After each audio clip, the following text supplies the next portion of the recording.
we'll start with that.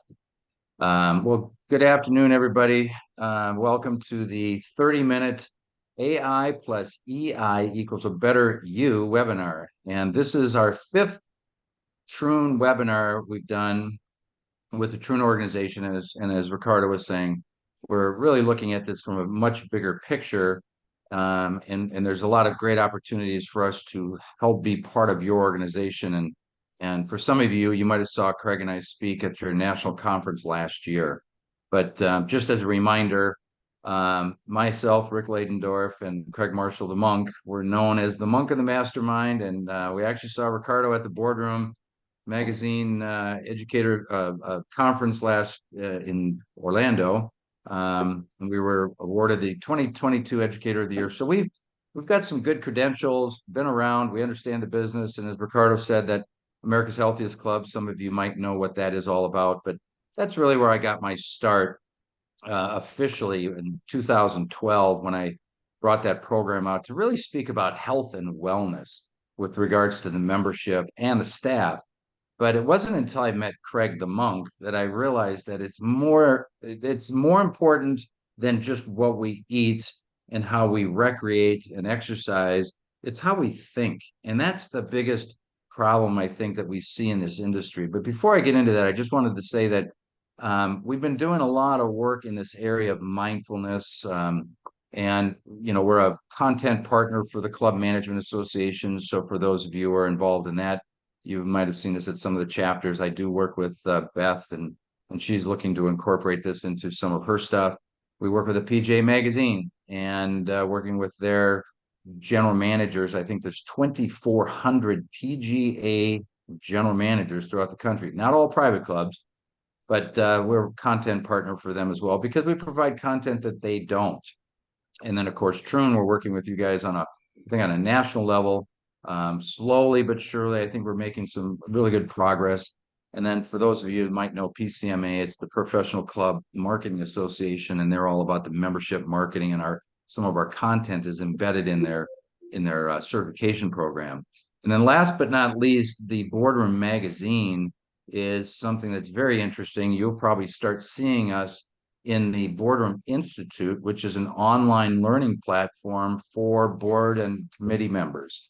And I've been talking with Rob Demore about putting our content that we've created to help with collaborative governance with the board and committee members, making it somewhat of an orientation program to help make your job easier because it all starts at the top, right? So bottom line is the content we provide really does address, I think, what we see as the 5 most important challenges, one of which is busyness, of course. Stress, overwhelm, and drama, that becomes a real problem for some people, and it's making it difficult to hire and retain people. So that that stress, overwhelm, and wearing multiple hats, working long hours creates a problem, and we have to get to the core of those issues. But I like to say dysfunctional club business model number 3, because it truly is probably the most dysfunctional and most chaotic industry I've ever been part of. And somehow it works, but is because of the board and the turnover and that sort of thing that we all experience. And then, of course, with that comes a lot of unsaids at the board level. And then it allows this lack of boundaries. The best example I like to say is that when a board member thinks that it's okay for the general manager to work 7 days a week, 24/7, there's no boundary there. And then that creates a ripple down effect with the management team because they think they need to work 7 days a week, 24/7.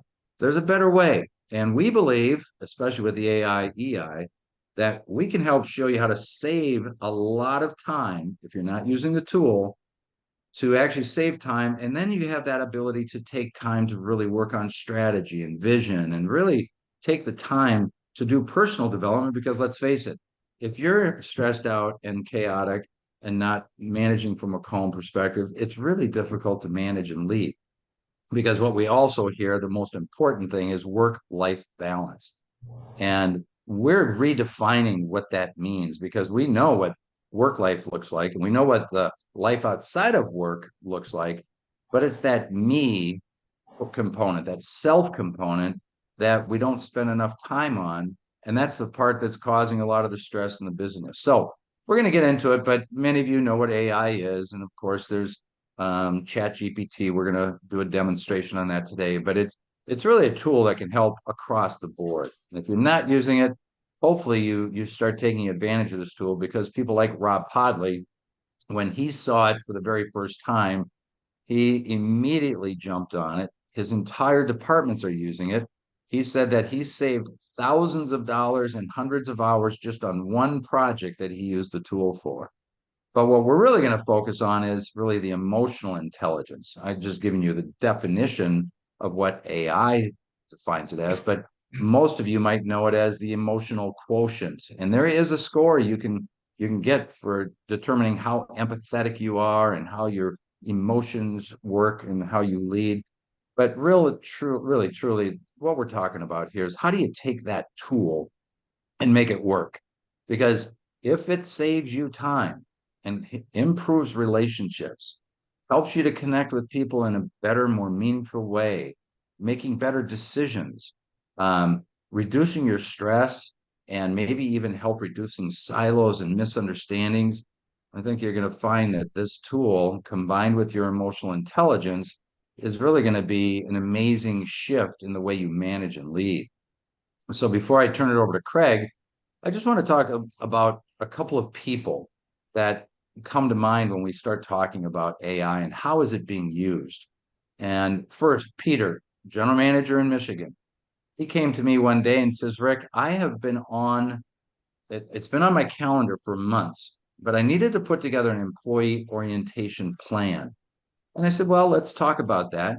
And within 1 hour, we were able to take what he wants, combine it with what we know, put it into AI, and literally within an hour, we were able to create a 14-day employee orientation plan, complete with tables of contents and descriptions, and it laid out in a format that was one of the projects that he had been putting off for months.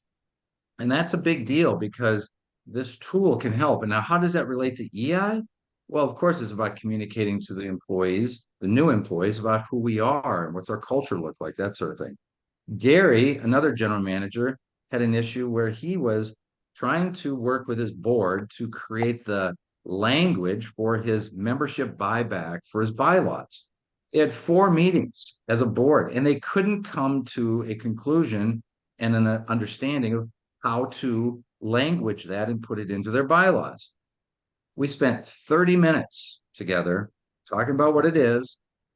The tool came back, provided the language that we needed, and at the very next meeting, the next board meeting, they approved that language as is, and they sent it to their attorney without change. Now, Patrick, a general manager at El Miguel in California, he's been using the tool across multiple departments, and it helped him create this culture guide. And the culture guide is really talking about who they are and what their purpose is. And it's really a great tool for onboarding their employees and also retaining their employees. And it's tied to his program. So we've learned a lot about how this tool can help. And we're going to do a little demonstration on what this looks like. But before I do, I want to turn it over to Craig, because we have this theory. It's like, well, who's actually programming the program? Because you have to know what to ask it to get the output that you're looking for. And when you're talking about EI, that's a whole language in of itself. So Craig, how do you relate to this? Who's programming the program? Well, I was a yoga monk for 35 years. I lived in an ashram, which sounds very strange to all of you probably. But Rick and I, where we specialize is we deal with people like you who are insane.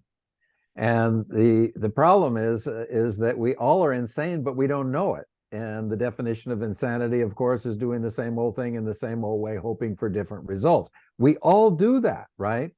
So it really is a chance to reframe how we're coming at things, to develop a collective approach and build a team and get all that input, because, we're dealing with a new generation coming into the workforce.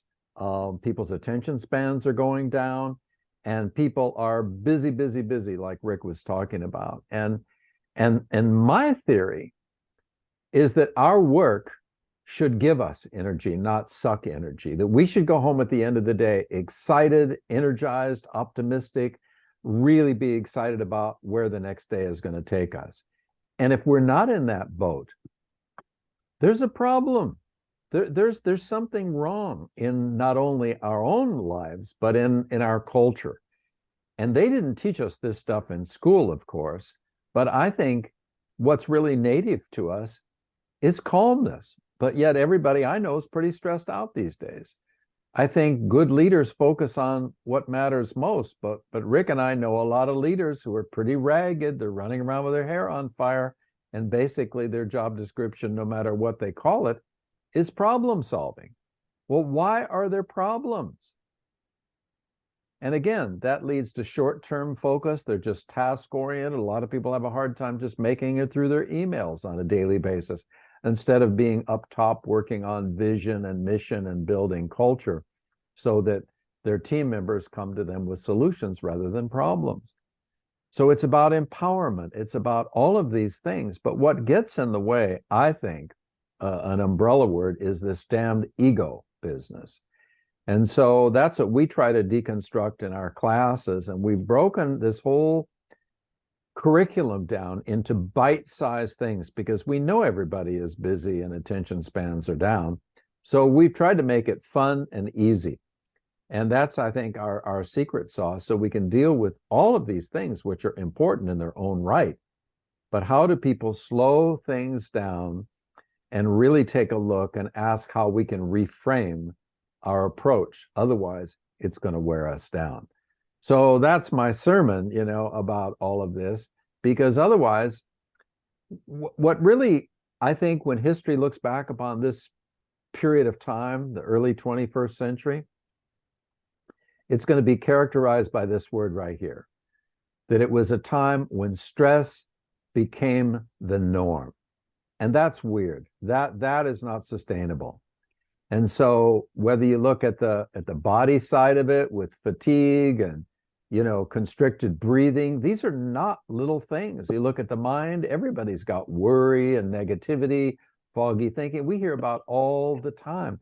When we give our on-site classes, we ask for a show of hands. How many of you have sleep issues? 30 to 40% of the group every time will raise their hand. So all of this stuff is pretty freaky to me. It may be normal, but it's not natural and it's not sustainable. So stress has to be dealt with. And how do you deal with it? It's by getting down to the causes, not just managing the effects, not having Taco Tuesdays and doing happy talk, because neuroscience tells us on average, most Americans think 1,000 thoughts an hour. That's a thought every 2 2/3 seconds. That's a lot of thinking. And when we think a thought, we have to make a decision. Do I have to write that down? Do I have to put that on my calendar? Do I have to share that with somebody? Because 2 2/3 seconds later, another one's coming down the pike. That is a lot of thinking. That's why, believe it or not, in all of our classes, we do like a 3-minute meditation. And believe it or not, it's everybody's favorite part of the class. So we teach breathing exercises, simple stuff that you could teach to kids. And it's like everybody calms down. It's like we relax together because the breath is on a deeper level than the mind. So we get underneath this 1,000 thought an hour tempo. And that's step one. Then we can think more clearly. Then we can think longer term. Then we can see a bigger picture. Then we can relate to our higher self and manage our ego. But otherwise, they didn't teach me any of this stuff in school about my attitude, about my ego, and about unlearning. And I think these days, I don't know, for the last 20 years of my life, I've spent a lot of time questioning my core beliefs and the way I roll and asking myself, is there a better way? Because I believe a lot of things because my mama told me and she only believed it because her mama told her. But we're in a new century now. So really getting down to that deeper level and being really creative is actually fun. And Rick and I and the people in our classes have nothing but fun. But this demo here will show you a resource that you might not have ever had. It's like having a second opinion. It's like having a wingman there. It's like having the collective data from Google right at your fingertips. And I'm sure in 2 generations from now, the computers, you'll just have a button and it'll say, hey, your email said this. Here, let me show you some alternate ways of saying things. It's more empathetic, that because the primary rule of communication is it's not about message sent, it's what the other person receives, right? So there's lots for all of us to learn moving into this new century. So Rick. All right. Well, that's I think a high level, great overview of what we're talking about. So I'm gonna go through an example here. And if you don't mind, just throw in the chat box whether or not you've actually used or are using AI. And just if you don't mind, just how are you using it while we go through this demo? So just to kind of get some feedback. But this example, we're going to talk about an employee, because I think that what we as leaders we struggle with is trying to understand the different types of personalities, because not everybody wants to be spoken to in the same way. And so let's talk about an employee that might have an issue, and we need to figure out, should we continue to invest in this person, and how do we communicate them? Because as Craig said, it's not message sent that's important, it's message received. So I'm gonna excuse me, I'm gonna flip back over to a document that I keep, and this is going to be part of our demonstration. So the way I do it is I actually type up the question outside of ChatGPT, and then I look for the answer, and then I keep expanding on it. So I kind of keep a rolling wave of what it is.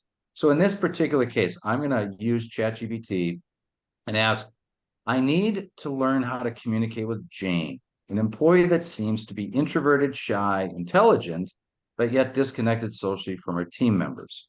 Jane seems resistant to share her opinion unless asked directly. When she does respond, she's very defensive and wants to blame others. I need to know the best way to communicate with her to get her to open up. What would you suggest, and what do you think her DISC profile looks like? Many of you might know what DISC is. It's a personality assessment tool. And let's go to what Chat GPT will actually do and how that works. And I have it right here. So we're going to start a new chat. And I'm going to just paste that into the system here and watch how quickly it responds to my request. So I'll just sort of summarize it for you. But so it is going to look at that type of personality and help us to make some strategies, prepare, do some one-on-one, be non-confrontational, ask direct questions, be an active listener, avoid blaming, follow up with her, provide positive feedback, and be consistent, right? So these are pretty basic, but it gives you a guideline. And then obviously there's some pitfalls here. Well, we don't want to be too blunt. Don't expect immediate change. And now understanding the DISC profile, this is very interesting to me, because they will actually tell you what type of person she is. Well, that's great, and it might give me some starting point, but there might be more to this. So I would just copy that information and put it in here. And then I would ask, well, now that I know more about Jane, I want to write her an email that's mindful and empathetic in a tone that's personal, conversational, and succinct. Now, I don't know how many of you have had this situation in your career, but writing an email to Jane, something like, I've been noticing you're coming in late, and I've been absent, and you've been absent a lot lately. When you show up, you don't seem to connect with your team, and you feel like they feel like you're not pulling your weight. Your behavior is unacceptable, and this is your first warning. I've copied HR in this email and expect you to fix the problem. Otherwise, I'll need to start looking for a replacement. I'm sure we've all done that, right? And you hit that send button and you know the kind of response you're going to get. So let's see how ChatGPT will actually take that string of content that we're putting in, and let's see how it responds and how quickly. So this is going to write some language that you might have tough times starting. It's like writer's block. How do I communicate with her? Well, in this case, what it's saying, well, there's some issues, but I want to have a one-on-one meeting with you to discuss it. So what's a good time? And that email should just be enough to say, hey, that's important. Let's talk. And so in this case, I might be a little bit like confused as to how I want to speak to her. I know who she is, I understand the personality, but now I want the system to write 5 questions to this employee that I can use in our follow-up meeting to help improve our relationship and get her to open up and share the reasons why she seems to be disengaged. So we're going to do this as the last part of this demonstration. So I'll enter that into the system, and voila, within minutes, I now have 5 really good questions that I can, of course, edit and look at, but I'm going to have 5 questions that are going to help me to communicate with this particular person. How are you feeling? I've noticed changes in your attendance, and how is that affecting your ability? Do you feel like you're part of the team? Is there something specific we'd help you with to support you? How can I support you to be a better manager?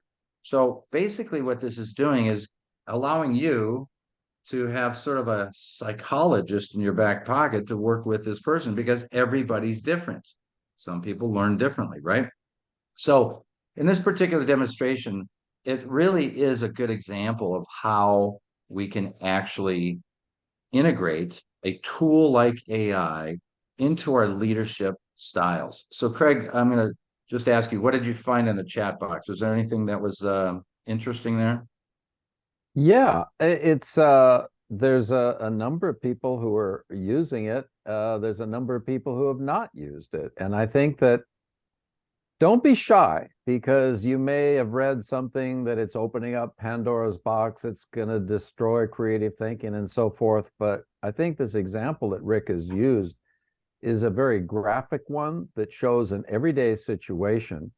And it's a free application. You know, we sound like pitchmen for ChatGPT, but it doesn't take the place of your creativity and team building and all the things that you're trying to do, but it's a great starting point.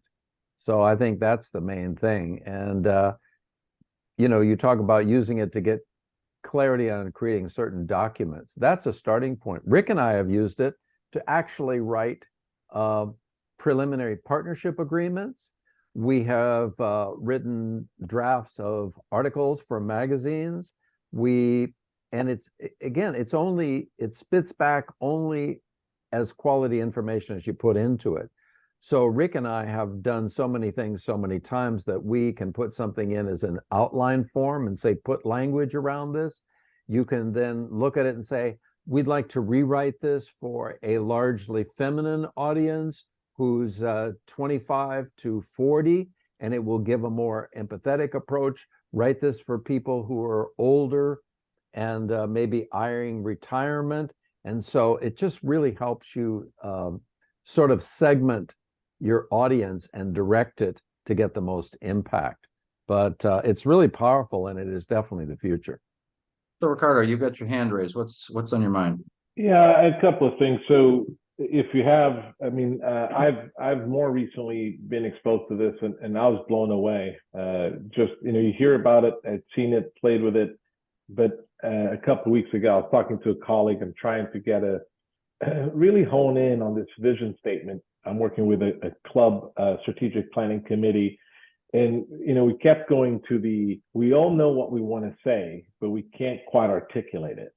And I had spent an hour and a half the night before writing a few of my thoughts, which was somewhere in the neighborhood. And then this colleague of mine says, "Oh man, you just throw it on ChatGPT and you'll see what comes back." And lo and behold, he wasn't perfect, and I think that's the one takeaway. It is not meant to be perfect, but it provided and encapsulated a statement that was succinct, to the point, within the framework. So I thought, from an AI standpoint, if I started there, it could have saved me at least an hour.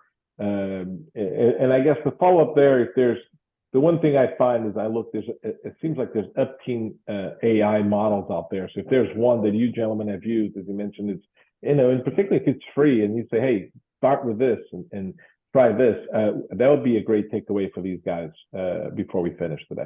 Yeah, we'll send you a follow-up email with a copy of this webinar and links to the tool. But on your point, Ricardo, we did the same thing, but I took about 150 vision and mission statements that we had been collecting over the last few years, and I put it all into ChatGPT, and I said, write me a very succinct vision, mission statement based on what the rest of the industry is saying, and make sure it focuses on a few key issues.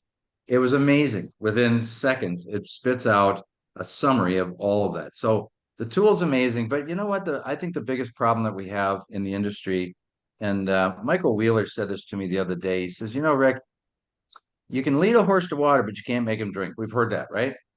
But the problem is getting people to take action. And he says, well, that's like salting the oats. You got to figure out a way to salt the oats. And I said, well, okay, how do you do that? Because I think that if you look at this bell curve, people that are in pain, because there's really only pain or pleasure. That's really the only two motivators, at least from a psychological perspective. But when you're in pain, you've probably lost a job, you're unhappy with your career, maybe you've been diagnosed with a chronic illness. There's something that's causing huge stress or relationship issues. And we say, kind of jokingly, tongue in cheek, that in a lot of cases, the general managers of today are one drink away from being an alcoholic, one meeting or one board meeting away from getting fired, and one bad argument with a spouse and getting a divorce. I mean, it's that critical. And we know guys that have gone through it. We all do. But on the other side of this bell curve, there's this purpose-driven sort of mentality. And that's for the people that are aspirational. That's you guys on the call that are showing up. You're sharpening your saw. You're trying to improve your relationship. You're building your career. But we see that as like the 5%ers on both sides. The rest of us, they're all complaining, blaming, have excuses, are too busy, or it's not important. So they don't take action. And that's really it's unfortunate, right? So we have, to wrap it up here, we do have some things that we can help you with beyond this webinar. The first is an 8-week masterclass that starts September 26th. It's at 9 o'clock Pacific, so noon your time. It's 8 consecutive weeks, 1 hour, and it's designed to be just for Troon properties. We were going to do that for each region, but I think what we realized is that people are so busy that if we really want to have a collective group, we're going to do it just for Troon. And then we also have a live roadshow that we're doing, and you can see we're going to be in Florida and Hilton Head. So we're going to go through that and show that to you in a minute. But the bottom line is there is some other things we can help you with. And so let me go to my let's start with the website. We'll if you don't have these links, we'll send this to you. But there is a landing page that speaks to the Troon properties as well as some others. I know Tom Tripoli is going to be hosting one of these events, and we have this event coming up. So Naperville, Scottsdale, Palm Springs, Naples, and we're going to be at the Club at Dunes, and then West Bay. We don't have a location yet for Boca. Still looking for a location on October 26th. And then we're going to be at Belfair on the 27th. So these are some of the locations, and feel free to if it makes sense for you, sign up, because we're going to really go into a 3-hour workshop. It starts at 11, followed by lunch, a 3-hour workshop, and then a couple hours in networking. So it should be pretty good. And we're going to obviously talk a little bit more about, not only AI, but the emotional intelligence side of things. But if you can't make that, we also have this 13-week leadership masterclass that we're going to be doing and starting October 12th. It's at 1 o'clock Pacific. It's 13 weeks in a row. So it's really going to be a year-end type of program that we kind of go into more detail about, the value of mindfulness, your personal life purpose, how to learn and unlearn, the ego and the higher self, the value of openness. And these are not necessarily AI specific, but we try to incorporate AI into each one of these classes.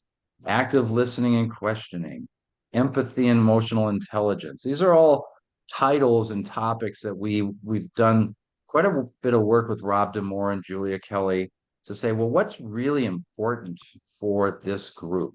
Taking personal responsibility, mindfulness and stress reduction, the law of attraction, which we always put towards the end because most people can't hear that. But more importantly, creating a more mindful environment. So we encourage you to sign up for the masterclass. It's very rewarding. There's some education, meditation, and a lot of great group discussion. So I know we're at the end here. Craig, do you want to have any last words? And if there's any questions, you guys want to hang out for, if you got more questions, we're not going anywhere. So if you'd like to continue. No, I think getting the details to these guys would be great, including what that means and the investment. I think would be helpful as well.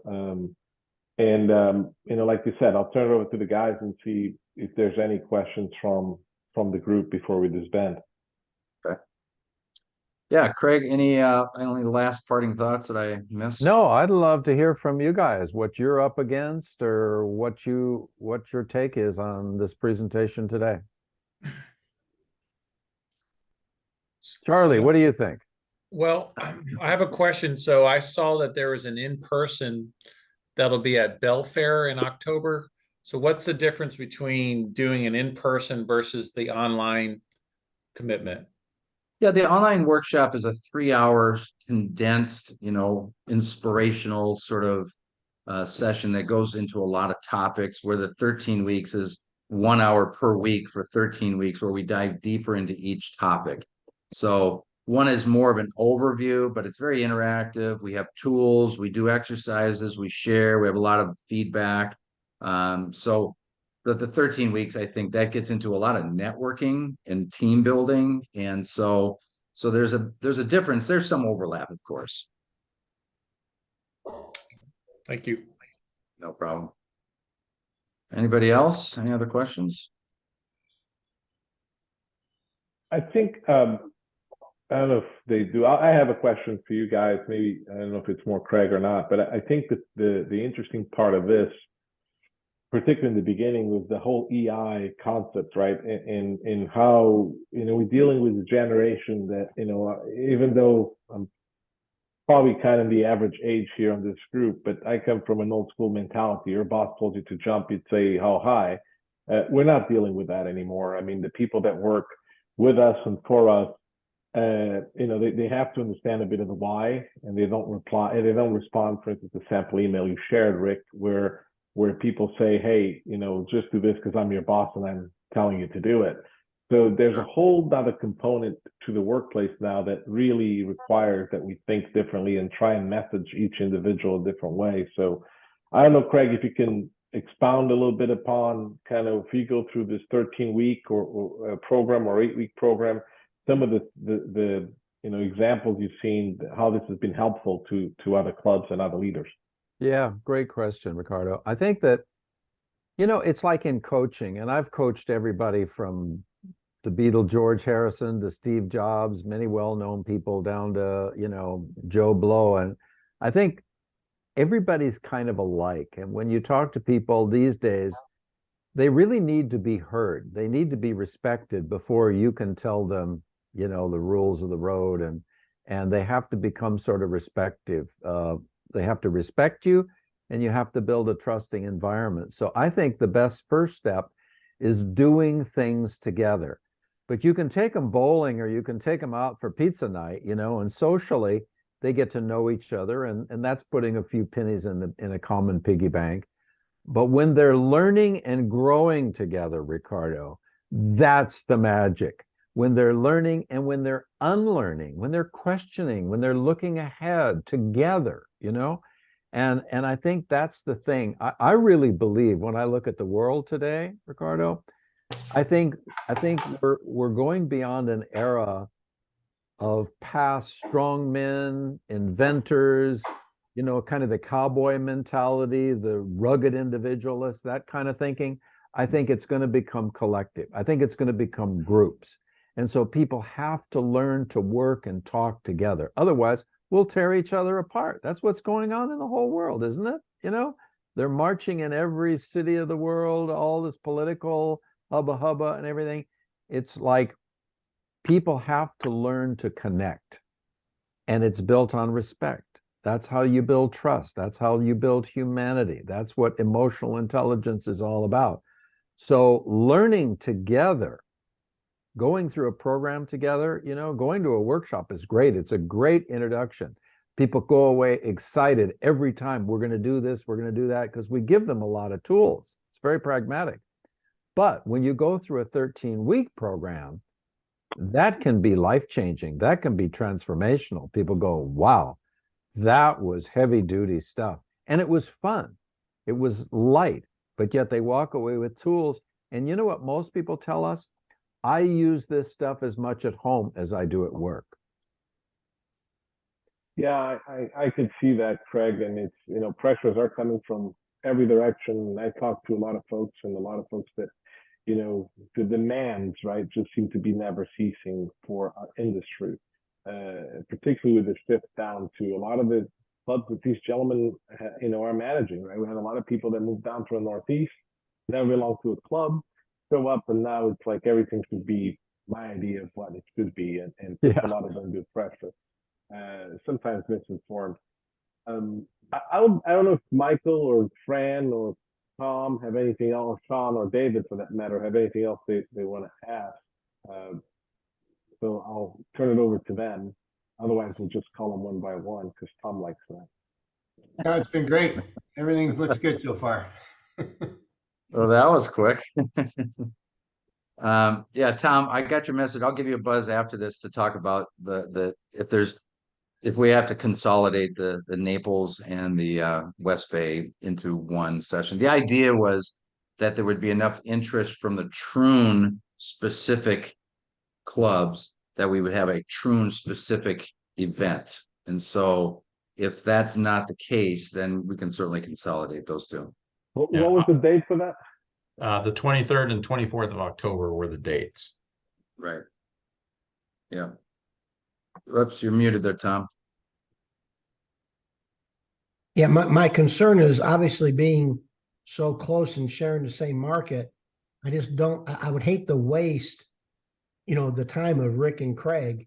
I just don't know if there's going to be enough to do two of those.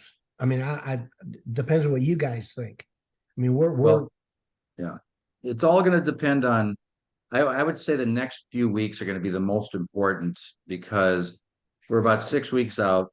And if we don't have enough attendance, then we definitely want to consolidate. But I think the first issue was, is there enough interest at the Troon level, whether it's, just Troon specific? And it's not just bringing yourself, but you might have 2 or 3 people within your organization that you really want to bring together to sort of inspire them, because the season's going to ramp up again, and bringing that team together is a great way to do that. So let's give that a week or so, Tom, before we make that final decision. Okay. Yeah, and obviously, if we'd love your feedback, and if you're interested, what's important to us is getting you signed up right away, because then we have an idea who's coming and we can make that decision. But yeah. And Rick, can you send us the cost of that, please? Sure. Yeah, that's definitely on the landing page. Let me get that to you, but it's $7.99 per attendee with multiple discounts. So if you have people coming in, you want to bring your HR director, your wellness director, golf pro, or whatever, the costs are 50% less for the second person. And okay. So, and then the single day thing too. Yeah, absolutely. That's the single and, day. That's and Rick and Craig. I'll see my calendar, and if it's okay with you, I might come by on that day at West Bay. I don't know yet where I'm going to be at that time, because it looks like I'm booking into 24 already. Thank you. Yeah. But I mean, all I can tell is, it's not one person, right? It really this should be geared towards those we feel need it most and that need development. And if you as a group, we look for so many ways to develop our people, and I'm not speaking just on behalf of this region, but on behalf of Troon. I know you spent a lot of time with Rob. A lot of these properties, I know Tom and Michael, and I believe at Colonial as well. I've already talked to Gordon and the Boardroom Institute and getting that rolled out of their properties. And we have a whole content suite that we produce through Troon. But we look at these tools because we see that, hopefully it will be something that resonates and help some folks that really need it, not just the ones that need development. So. Ricardo, and just closing here, I would always ask, I like to ask the one question: if I could show you a way using an AI tool like this where I could save you 5 hours a week, What are you going to do with those 5 hours? Are you going to fill that 5 hour vacuum with more projects, more tasks, more things? Or will you take one of those hours maybe and just assign that to sort of that personal development? Close your door, strategize and look at vision and really just think about where we're going, talk about purpose, defining culture, meditating, um, taking that time to on personal development, because you can't really separate the two, right? And that's the real question. And we hear this all the time. The answer is, well, of course, I'm going to do all the other projects I'm not getting to. But this is truly an opportunity where we say in 1 hour per week, if you do something for 90 days, and we have a guided program to work with that. But if you do 1 hour per week on your personal development, I guarantee you that you will see significant changes in your personal and professional lives, which will make things better. And go to Craig's point that it could give you more energy as opposed to sucking energy from you. So we're all busy. We all get that. But the question is, what are you doing to take care of yourself? Because there's a guy, Alan Jacobs, who was a general manager for many, many years, working 80-hour weeks, traveling around the world, very stressed out. He had a stroke, and he's been on many of our calls, and he will never be a GM again. And his message to you is, don't do what I did, and don't let that happen to you, because he'll never be a GM again. And it's a very powerful message when you see that. And as younger GMs, yeah, we might be able to deal with that, but stress it builds and it builds and accumulates to the point where at some point it breaks. And there's no doubt about it. Being healthy, I don't care how much money you have, your health is everything, And at the end of the day, you want to keep you healthy, whether that's physically, nutritionally, or mentally. And those are the three sort of pillars that we look at. So if there's anything I can do to help, let me know. We'll send you a follow-up email with this recording and the links that you need. And we hope to see you soon. And Tom, if I guess let's give it a week or so. Let's before we make that decision. Okay. All right, my Hey, friend. Rick, Yeah. one more question, if you don't mind. No worries. So would a like first time young manager sitting in the same room as me benefit from the presentation? Absolutely. Kind of get them started off in the right direction with this type of approach? Absolutely. Charlie, I'm going to tell you, it's all, let me tell you my honest feelings. Now let it all go, right? Bottom line is, we know how to deal with the enterprise. We can give you a total solution for your entire club. We can help transform culture. That's great. But most GMs are more focused on day-to-day right now. How do I deal with my team? How do I build my team? So the reality is, we can certainly help with that, but I think we've concluded that it really takes somebody like yourself as a leader to set the pace, to bring on your champions and help educate them. Just talk to Rob Podley. He's got Caitlin, who is they call her the culture czar. Her job specifically is intended to help work with the team to build that culture, because we've learned a long time ago that I can't change the entire management team because they can't hear what we're telling them. They're not ready for it. But you certainly have 2 or 3 champions that can help you lead the team. And those people are the ones that help build culture. So it's really the difference between short-term, fixing problems versus long-term trying to create a culture. And let me tell you, we have clubs where they build a culture and these people want to work there. People come to the club looking to be hired by the club. And that's a big deal because retention is as important as anything, but retaining the right people is the most important thing. So, but yeah. And Charlie, if you had a half a dozen people that wanted to come to one of these events, let's talk. I'll make it work for you. Charlie, I think it's a win-win because it's like in the military. I was in the Army Security Agency a long time ago there in Vietnam. And the ones who win the wars are not the officers. It's the sergeants, right? Because they're in the middle. They know the theory, they know the plan, they know the high-level thinking, but they know the application of it in real time.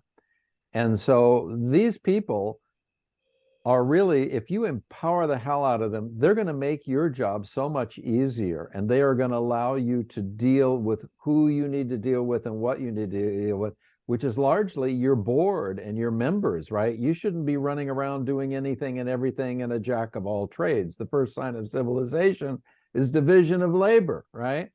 And so the more you can empower them, the more crap they're going to take out of your life, allowing you to focus more on what you're designed to do. So yeah, and plus they're going to build a team. So I would say send a video of this little talk out that we had today and ask them, what do you think about this? Would you be interested in something like this? And that's going to tell you a lot about their potential. Ricardo, you got your hand up. Yeah, I was just gonna say, Charlie, to your point. I mean, I wish when I was a young, up and coming, manager, that somebody would take the time. I think and I say this with shame. I mean, lots of you know what time I send emails out and my work schedule, just like all of you, right? If somebody had taught me how to do it better. Sorry. Can you hear me now? Yeah. Yeah. So I've been on the case in point. I've been on the phone since 8 o'clock, so my AirPods have died.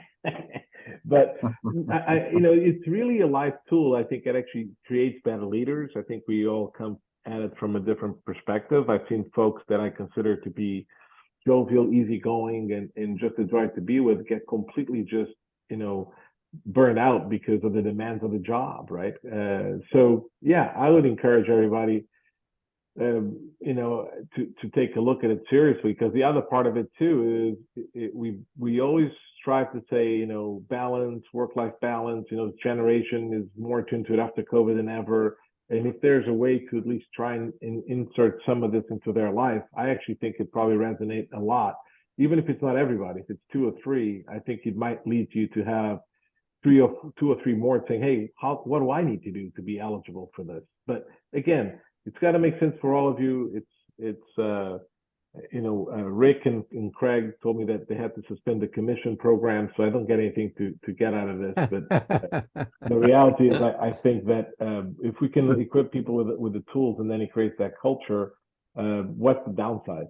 So, well, last thing I'd say, there was a HR gal, very savvy at Broken Sound in Boca, Ricardo, and she told us when she brought us in, and we did both on site, we did a long 26-week certification program for her team, and we even did member lectures there. And she said when she brought us in, she was so savvy. She said, I don't want you to make my people better managers. I want you to make them better people, because then they'll be better managers. and last thing I would say is, there's lots of studies that have been done, and the top 3 things that employees want: they want to be recognized, which we've all heard 1,000 times. They want to be in on things. They want to participate. They want to be collaborative. They want to be part of the solution. And the third one, which is the most surprising to me, is they want personal attention. They want individual attention to their personal problems. I've never seen that before. But that makes you guys like group psychologists or psychologists now. It's a totally different world out there. It used to be do your job, and as you said earlier on, how high do I jump, right? But the reality is, Ricardo, it's a changing world, and I don't know about you, but I didn't learn this stuff in school, and if we did, there'd be a lot less bullying, a lot less anger.